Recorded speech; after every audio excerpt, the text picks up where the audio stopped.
Hello friends, Munmun কিচেনে তোমাদের সবাইকে স্বাগত। তো বাই দ্য ওয়ে, আমি মুনমুন প্রতিদিনের মতো আবার এসেছি একটা নতুন রেসিপি নিয়ে হাজির হয়েছি। তো নিত্য নতুন রেসিপি নিয়ে কিন্তু আমি তোমাদের কাছে হাজির। এটা হচ্ছে পনিরের দো পেঁয়াজা রেসিপি। তো আমার চ্যানেলে কিন্তু পনিরের অনেক রকম রেসিপি রয়েছে। তো আজ আমি তোমাদের সঙ্গে শেয়ার করছি পনিরের দো পেঁয়াজা রেসিপি। এটা কিন্তু অসম্ভব খেতে মজার। নান, রুটি, পরোটা, ফ্রাইড রাইস, পোলাও সব কিছুর সঙ্গে কিন্তু একেবারে জমে যাবে। তো দেখো, তার জন্য কিন্তু প্রথমে দেখো পনিরগুলোকে ঠিক এইভাবে চৌকো চৌকো করে কেটে নিয়েছি।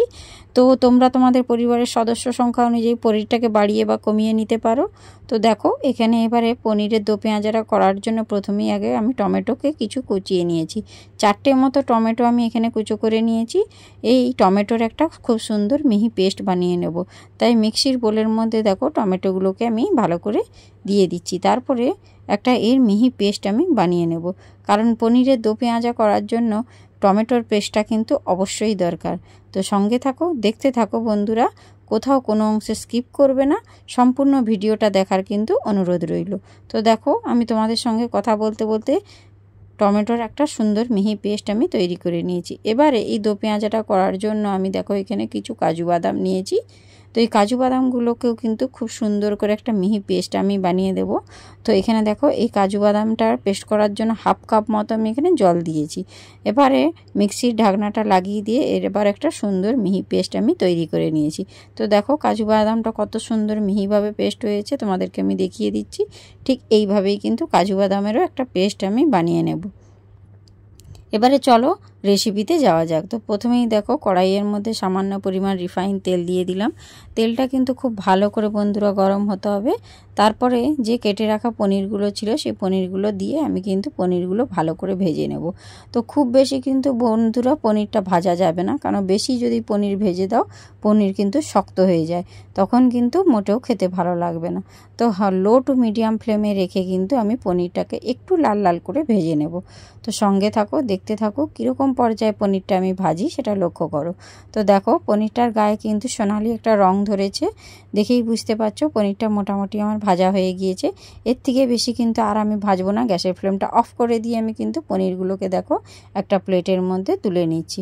সমস্ত পনিরগুলো তোলা হয়ে গেলেই কিন্তু আমি এর পরের নেক্সট রেসিপির মধ্যে চলে যাব, যে কিভাবে পনিরের দো পেঁয়াজা রেসিপিটা করতে হয়। তো দেখো, প্রথমেই তোমাদের সঙ্গে কথা বলতে বলতে কিন্তু আমার পনিরগুলো সব মোটামুটি তোলা হয়েই গিয়েছে। এই পর্যায়ে ওই কড়াইয়ের মধ্যেই দেখো সামান্য পরিমাণ রিফাইন তেল রয়েছে।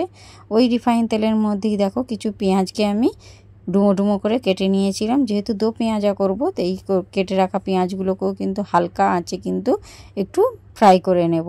খুব বেশি কিন্তু আমি পেঁয়াজগুলো ভাজবো না। দেখো, হালকাভাবেই কিন্তু আমি পেঁয়াজগুলো একটু নেড়ে চেড়ে ভেজে নিচ্ছি। তো একদম এই সময় গ্যাসের ফ্লেমটা লো ফ্লেমে রাখবে। তো দেখো, পেঁয়াজের গায়ে কালারটা চেঞ্জ হয়ে গিয়েছে, হালকাভাবে আমি কিন্তু পেঁয়াজগুলো ভেজে নিয়েছি। এবারে এই পেঁয়াজগুলো কিন্তু আমি তুলে একটা পাত্রের মধ্যে রেখে দেব। এই পেঁয়াজটা আমি কখন ব্যবহার করব সেটা আমি তোমাদেরকে দেখিয়ে দেব, সঙ্গে থাকো। তো এবারে দেখো, কড়াইয়ের মধ্যে দিয়ে দিলাম সামান্য অল্প পরিমাণে রিফাইন তেল, আর দিয়ে দিলাম 1 চামচ মতো গোটা জিরে। তো গোটা জিরেটা ভালো করে বন্ধুরা ভেজে নিতে হবে, একটা মিষ্টি সুবাস গন্ধ আসা পর্যন্ত। তো দেখো, জিরেটা আমার ভাজা হয়ে গিয়েছে। এবারে এই পর্যায়ে এর মধ্যে অ্যাড করে দিলাম পেস্ট করে রাখা টমেটোটা, যে টমেটোটা আমি মিক্সিতে পেস্ট করে রেখেছিলাম। এবার টমেটো পেস্টটা দিয়ে কিন্তু খুব ভালো করে বন্ধুরা কষাতে হবে, কারণ টমেটোর একটা খুব কাঁচা গন্ধ থাকে। সেই কাঁচা গন্ধটা যতক্ষণ না চলে যাচ্ছে ততক্ষণ পর্যন্ত কিন্তু আমি টমেটোটা কষিয়ে নেব। এই পর্যায়ে দেখো, টমেটোটা আমার কষানো হয়ে গিয়েছে, টমেটো থেকে তেল ছেড়ে বেরিয়েছে। এবারে ওই কষানো টমেটোর মধ্যে আমি কিছু চপ করে একদম ছোট ছোট করে পেঁয়াজ কুচিয়ে রেখেছিলাম। 3টে মতো আমি এখানে পেঁয়াজ কুচিয়েছি। তো দেখো, সেই কুচানো পেঁয়াজগুলোও কিন্তু আমি এই টমেটোর কষার মধ্যে দিয়ে ভালো করে নেড়ে চেড়ে কিন্তু এবার মশলাটা আমি কষিয়ে নেব।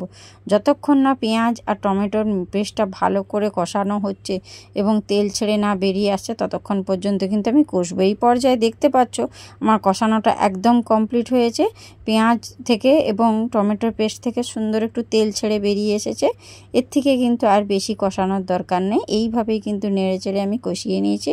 এবারে এর মধ্যে আমি কিছু গুঁড়ো মশলা অ্যাড করব। এখানে দিয়ে দিলাম স্বাদ মতো লবণ, 1/2 চামচ হলুদের গুঁড়ো, 1/2 চামচ কাশ্মীরি লঙ্কার গুঁড়ো, আর দিয়ে দিলাম ধনে গুঁড়ো। এবারে সমস্ত গুঁড়ো মশলাটা দিয়ে আবারও কিন্তু মশলার সঙ্গে ভালোভাবে কষিয়ে নিচ্ছি। তো কাশ্মীরি লঙ্কার গুঁড়োটা এই কারণে দিলাম, সুন্দর একটা কালার আসবে বন্ধুরা। তো দেখো এভাবে গুঁড়ো মশলাটা দিয়ে আবারও ভালোভাবে কিন্তু কষিয়ে নিলাম। কষানোটা আমার মোটামুটি হয়েই গিয়েছে। এবারে যে মিক্সির বোলের মধ্যে আমি টমেটোর পেস্টটা তৈরি করেছিলাম, সেই মিক্সিটা ধুয়ে সামান্য অল্প পরিমাণে একটু জল দিয়ে দিলাম, দিয়ে আবারও নেড়ে চেড়ে কিন্তু আমি কষিয়ে নিচ্ছি।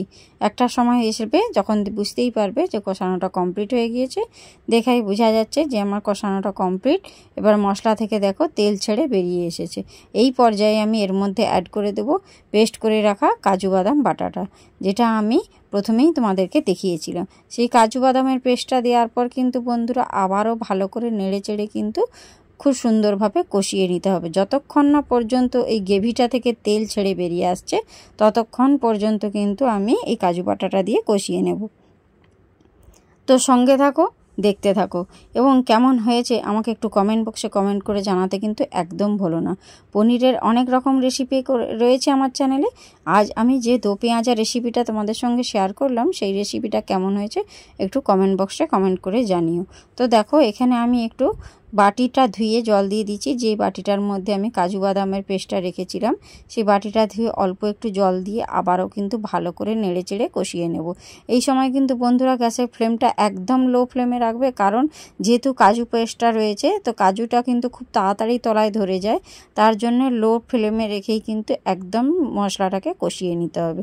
তো দেখো এইভাবে কিন্তু অনবরত নাড়া দিতে হবে, নাহলে তলায় কিন্তু মশলাটা ধরে যেতে পারে।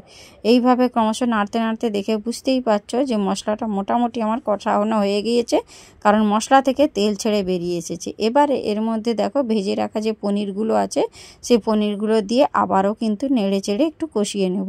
পনিরগুলো কিন্তু মোটামুটি কষিয়ে নেব ততক্ষণ পর্যন্ত, যতক্ষণ না পনিরের মধ্যে মশলাটা ঢুকে যায়। মিনিট 10 মতো কষিয়ে নিলেই কিন্তু আমার কষানোটা কমপ্লিট হয়ে যাবে। এইভাবে দেখো অনবরত নাড়তে থাকতে হবে, কারণ কিন্তু তলায় মশলাটা ধরে যেতে পারে। এইভাবে দেখো নেড়ে চেড়ে নেওয়ার পর দেখতেই পাচ্ছ এই পর্যায়ে যে আমার কষানোটা কিন্তু সুন্দর হয়ে গিয়েছে। যে কড়াইয়ের গা থেকে দেখো তেল চুইয়ে বেরিয়ে পড়ছে, তাহলে বুঝতেই পারছো যে কষানোটা আমার হয়ে গিয়েছে। এবারে আমি এর মধ্যে জল অ্যাড করব। আমি প্রথমে 1 বাটি মতো জল দিলাম। তো তোমরা গ্রেভিটা কেমন রাখবে সেটা তোমরা তোমাদের পছন্দ অনুযায়ী করো, কারণ পনির দো পেঁয়াজা করার জন্য এর গ্রেভি কিন্তু বেশি রাখলে মোটেও ভালো লাগবে না। তো আমি এখানে 1 বাটির মতো জল ইউজ করেছি। তো জলটা দিয়ে কিন্তু ভালো করে নেড়ে চেড়ে আবারও মশলার সঙ্গে মিশিয়ে নিচ্ছি, দিয়ে মিনিট 2-3 মতো কিন্তু আমি এটা ফুটিয়ে নেব। তো দেখো সমস্ত মশলার সঙ্গে কিন্তু আমি জলটা মিশিয়ে দিয়েছি এবং ফুট আসতে শুরুই করে দিয়েছে। এই পর্যায়ে আমি দেখো এর মধ্যে অ্যাড করে দিলাম ভেজে রাখা যে পেঁয়াজগুলো আমি প্রথমেই ভেজে রেখেছিলাম। যেহেতু দো পেঁয়াজা, তো পেঁয়াজগুলো আমি বলেইছিলাম যে কোন পর্যায়ে অ্যাড করব, সেটা আমি তোমাদেরকে দেখিয়ে দেব। তো ঠিক এই পর্যায়ে আমি কিন্তু এই ভেজে রাখা পেঁয়াজটা অ্যাড করলাম, আর এর মধ্যে দিয়ে দিলাম কাসুরি মেথি। কাসুরি মেথিটা দিয়ে দিলে কিন্তু এর স্বাদটা একেবারেই চেঞ্জ হয়ে যায়। তো দেখো কাসুরি মেথিটা আর পেঁয়াজটা দিয়ে দেওয়ার পর আমি এটা কিন্তু একদম নাড়া দেব না, লো টু মিডিয়াম ফ্লেমে ঢাকনা দিয়ে রেখে দেব। ঢাকনা দিয়ে 5 মিনিট মতো আমি কুক করে নিয়েছি। তো চলো 5 মিনিট পর ফিরে আসছি। দেখো কালারটা কতটা সুন্দর হয়েছে, এবং পনির দো পেঁয়াজা রেসিপিটা একেবারে অসম্ভব সুন্দর হয়েছে। এবারে নামানোর আগে কিন্তু আমি দিয়ে দিলাম 1/2 চামচ গরম মশলা। গরম মশলাটা কিন্তু অবশ্যই দিবে বন্ধুরা, তাহলে কিন্তু দো পেঁয়াজার স্বাদটা একেবারেই পাল্টে যাবে। তো গরম মশলাটা দিয়ে হালকা আঁচে কিন্তু আমি একটু নাড়িয়ে চাড়িয়ে নিচ্ছি। এবারে কিন্তু গ্যাসের ফ্লেমটা এবার বন্ধ করে দেব। তো দেখো একটু নাড়িয়ে চাড়িয়ে নিচ্ছি। গ্রেভিটা কীরকম পর্যায়ে থাকবে তোমরা দেখে বুঝতেই পারছো। দো পেঁয়াজাতে কিন্তু এর থেকে বেশি কিন্তু গ্রেভি রাখলে মোটেও ভালো লাগবে না। তো দেখো এই পর্যায়ে কিন্তু আমি গ্যাসের ফ্লেমটা এবার বন্ধ করে দেব। তো বন্ধ করে দিয়েছি, আমার পনির দো পেঁয়াজাটা একেবারেই রেডি। এবার গরম গরম কিন্তু একটা প্লেটে আমি সার্ভ করে দিচ্ছি। তো দেখো কত সুন্দর দেখতে হয়েছে, কালারটাও কত সুন্দর হয়েছে। নান, রুটি, পরোটা, সকলের পোলাও, ফ্রাইড রাইস সমস্ত কিছুর সঙ্গে কিন্তু একেবারে জমে যাবে। তো মুনমুন কিচেনের তরফ থেকে তোমাদের সবাইকে অনেক অনেক ভালোবাসা। এরকম নিত্য নতুন রেসিপি পেতে আমার চ্যানেলটা সাবস্ক্রাইব করে আমার পাশে থেকো। তো টাটা, বাই বাই।